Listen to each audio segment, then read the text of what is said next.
Guys, what's going on? Jeremy Lafrentz, Backstage Entertainment. We're giving you the backstage look right now. We're at LAZERfest 2013 with guys from Young Guns. Guys, what's up? Hello. Yeah, good, thank you. Yeah, so we're just talking about this lovely weather we're finally getting. We're That's nice. Nice Iowa right now, and we've had some rainy days, but it's looking up today. So well, it's like we're not used to nice weather being from London, so exactly. Anything is good. So yeah, we're enjoying this. What's London doing right now over there? Probably raining and stuff. It's always cold. You guys are kind of used to it. Yeah. That kind of brings up my first question. Being from London, now doing some touring and shows here in the U.S. What's kind of difference? Is it as far as fans or anything a key difference when you tour in It's each great. place? I mean, it's like America's been so good to us. You know, for a band from the UK to come over and tour over here, you kind of hear like horror stories of not horror stories, but you know, bands come over and it's really hard. It's a grind. You know, it's a big place and it's really hard to tour. And we've been treated so well. And something we've noticed, especially with like the festivals and stuff, like people just come down so early, don't they? And even if they don't know who you are, 11 a.m. they'll be going crazy, you know, having drinks and like they really pay attention to like new music and stuff, which is something we've really noticed, which is great for us because obviously being a new band. So we've been loving it so far, haven't we? You guys have probably noticed that you guys have an area over there, and they're bringing meet and greet people by you, and you know, if people get backstage, it's like, yeah, woo, you know, you can hear all the yelling and fan excitement and everything. It's really not that exciting. Yeah. Not that exciting. You got some Portaloo toilets over there, you got the little catering bit, and there's just a load of buses and music equipment and. Which let's see if we can give the fans a look. We're gonna give you a look at LAZERfest. What's it like backstage? Because people don't get this view. But yeah, like you guys said, it's kind of boring or whatever. So yeah, it It'll get interesting later. I'm sure. yeah. During the day, it's not so exciting, but at night, that's when it happens. All the bands are out, and you guys, like you said, you've made some friendships. Any bands here today that you're really good friends with now? Well, we're on tour with the guys in Hellstorm, with Bullet as well, but obviously that's just Hellstorm here today. So it'd be good to see them. Marcy Alexandra guys we are quite close with, obviously being from the UK as well. But there's some great bands, you know, you get to watch. Can't wait to see Bush tonight. We played with them in Germany like a year ago or something. So it'd be nice to see them again. And there's some, I mean, the whole festival's full of great bands, isn't it? Definitely. Okay, now let's talk about Bones, your guys' recent album that was released last year, February of 2012. Do you guys prefer playing the songs live after the album's just dropped, or like now as it's matured a little more? It's definitely fun. When we released Bones, that's the first single that we released off it, and it's had like lots of radio play across America, and it got to #1 on active radio, which is really cool. But yeah, it is really cool when it's been out for a little bit, and then you do play the festivals, and you know, you get people that maybe haven't heard of the band itself, but have heard of the song, and so we're finding that we're playing these festival shows, and also the shows that we're playing with Bullet, where we kind of come to Bones, and then a lot of people know the words, which is really, really cool.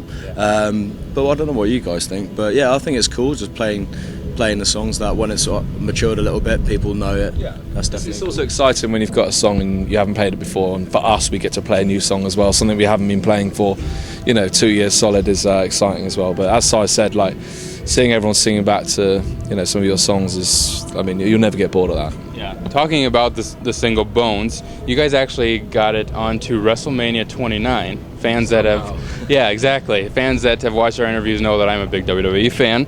So yeah, how did that process go? Did you guys just kind of hear of it, or did you guys have any say in the matter?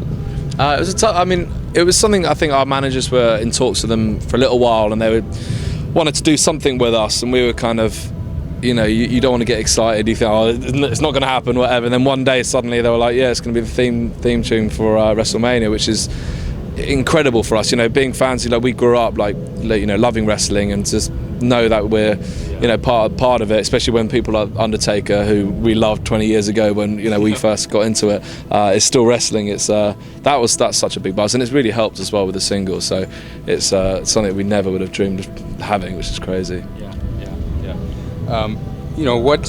Let's talk about this though. You guys have kind of a controversial album cover. You have the lady kind of naked showing her ass there and stuff. Controversial, it's great. Yes. I'm saying from the mother's point of view out there. Okay. What kind of inspired that? I mean, what was it like? Saying yes, that's what we want to do. Well, we've been using like the same guy to do our album artwork. We did an EP, an album before, and then this album with him. And we kind of just sent him the album, or like as many songs as we had at the time, and just said like, do whatever like feels natural to you. And it's kind of about like, it's not about like a girl being naked or anything like that. It's about a woman being in her own private space, like in her bedroom. She's not, I don't really know, she's not levitating or anything. It's just kind of her own personal space. Yeah, I guess it's just I mean, Gus would probably be the best person to answer this because from a lyrical point of view, but it's yeah, it's kind of like just her in kind of self-empowerment and her completely exposed, like, you know, to everything around her, and she's just in her kind of, it's just that time and space, like right then, and it's just her floating about, which is probably the worst explanation of that album ever. Well, it's your take on it. Gus So will make it sound good, but We just forget about that. see a naked lady and yeah, that's cool. Yeah, yeah, we'll do it. It'll sell, you know. Right? Have you guys heard of like any maybe controversy over it? Like maybe fans saying, I've never heard anything. I mean, it's luckily all good she's so not- far, huh? You know, you don't see anything too graphic. Too negative, It huh? doesn't look like a kind of overly explicit image. It's just Right. like You do see it with posters and stuff. Some people graffiti things around it, which you can imagine what that would be. I can't imagine. Can you explain? No. All right. Well, let's do this. Some more fun here. I told you guys we have this BSE box. Fans have found Backstage Entertainment on Facebook, have liked our page, and got questions in here for bands we interview to answer. So what you guys will do is draw a question, and like I told you too, we have this action part where you guys will draw a question, we'll read it, and then you'll pick a number 1 through 55, and you have to do this action while you're doing the question. Cool. So who wants to be the brave soul first? I'll do it. You're gonna do it. You pick a number. You read the question then pick the number. Why don't you read the question? It's a Okay. hard process, I know, so I'll walk you through this here. Out loud. Okay. Have you ever been starstruck by anyone you've met? Okay, so now 1 through 55. Pick a number. 20. 20. So while you answer the question, you have to pretend you're a model. I don't have to pretend, do I? I'm a model anyway. Okay, let me think about who Think I'm. about your answer, your actions, and then we'll go. Just trying to think. You warned me before that you're not very good at actors, but we'll... In South by, did you see him? No, I didn't see Dave Grohl, but who have I met? That's I don't know. I don't think I've been starstruck by anyone. Nobody. I saw Haley, did you? Too much of a big star himself. Well, that's the problem, you see. Frank Awards, things like that, like Aussie, Corey Taylor. Yeah, actually, okay, I got to do model first. So, when we were at the Kerrang Awards, we've been nominated 3 times so far. Haven't won yet. 4 this year. Met Limp Bizkit, and I was a massive fan of Limp Bizkit before. So Wes Borland walked past, and I was just like, I'm pretty starstruck. It's pretty cool just to see Wes Borland just like hanging around and like sitting on the table next to us. So this model pose isn't really good at all. I'm more aware of my model pose than answering my actual question. So I was Wes Borland. There you go. So now you guys have adjusted it. We had Put it back okay. in? Yep, you can put it back in. So, all right. Who's going next? Alright, I'll do it. You're gonna do it. Right. If you could play a show as any other band, who would it be? Okay. Now 1 through 55. 9. Choice. That'll be really easy. All right. You are waving to someone back at home. So pretend you're like on the news or something. And mom's behind the camera. Right. Well, if I could play a show with any band, it would be Thrice, because they're my favourite band. Hi, mom. Hello. Nice. That was nice and easy. That See, was you got so a pretty easy. good one. You got a pretty good one there. All right, here we go. What is on your iPod that people wouldn't think would be on there? Quite a lot. 41. 41. Talking like a news anchor. All right. I've got to think of what's on my iPod that people. Most of it, isn't it? What's really lame? I've got my iPod. And one thing backstage. Speaking of the Asking Alexandria guys, everybody just walking backstage. Yep. Right. Think. What do I listen to? That's really embarrassing. We collectively listen to. Yeah. Backstreet Boys, Taylor Swift. Okay. Can you explain a song then too?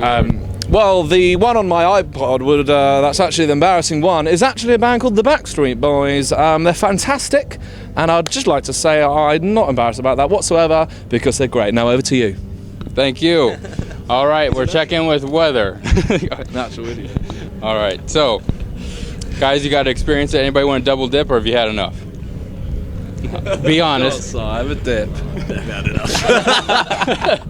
They've had enough. In the morning for us to exactly. It's the beginning of the festival. You guys are our second interview of the day. So, lastly, any message you guys want to leave with the fans? Anything coming up? Whatever you want to leave them with. Well, you know, like we said, we're putting you over here, and America's such a big priority to us, so we're pushing and pushing. So, just please check us out. You know, we've got Album Bones. It's on iTunes, Amazon, everything like that, and we're going to be back lots. So, I hope you enjoy it. And if you don't, you're wrong. And also, thanks to everyone that has actually kind of like requested Bones on radio stations, bought the single, and made it to #1 on Active Radio. So that's really cool. And anyone that's checked us out, recommend us to your friends. Come to a show, and then you'll see what it's all about. There you go. You heard it from them. Young Guns, guys. Check them out. Hey everyone, make sure to like Backstage Entertainment on Facebook to see our photos, to enter yourself into contests for autographed prizes, and other news. Also, make sure to click the subscribe button on YouTube to check out the rest of our videos. And you can find us on Twitter to get updates about what we're doing. For Backstage Entertainment, this is Jeremy Lafrentz.